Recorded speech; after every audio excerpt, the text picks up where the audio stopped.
তাদেরকে নির্মমভাবে হত্যা করা হয়েছে এই জন্য। আরে সমস্যা না থাকে, সমস্যা না থাকলে এইগুলো বলে আজকাল জামানায় আমি যদি করিও তাও তো আমি অত ই করি নাই, আমি প্রকাশ্যে জি আমি 2টা খতম দিছি তার জন্য, হ্যাঁ খতম দেশে করে না সারা বছর কোরআন শরীফ খতম দেশে তার সপরিবারের জন্য। বঙ্গবন্ধু এবং তার পরিবার, শেখ পরিবার যারা এই 5-15 আগস্ট যারা নিহত হয়েছে তাদের জন্য। আপনারা এগুলো সরাবেন নাকি আপনারাও তার সাথে পাগল হয়েছে? আমাকে ঢুকতে দিল না, ঢুকতে দেয় না, আমি তো গেছি, পুলিশে বাধা দিয়েছে।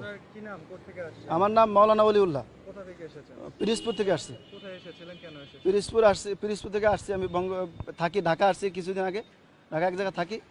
তো আমি তাকে খুব ভালোবাসি, বঙ্গবন্ধুকে খুব ভালোবাসি। আমার তো নাইমে যেতে ইচ্ছে করতেছে, আপনি নাকি গাড়ি নেবেন নাকি নাইমে আসছি এখানে তার বাড়িটা জিয়ারত করার জন্য আসছি। মাথায় সমস্যা, এটা যদি মাথায় সমস্যা না হয় তাহলে আমাদের তো সমস্যা সাথে আসছি জিয়ারত করার জন্য আসছি এবং তার জন্য খতম করে দোয়া, এখানে দোয়া করার জন্য আপনাদের তো আসছি। সমস্যা, আমি তো দেখছি আপনাদেরও সমস্যা, আপনাদের সমস্যা না তো তার সাথে এরকম কোন পারেন?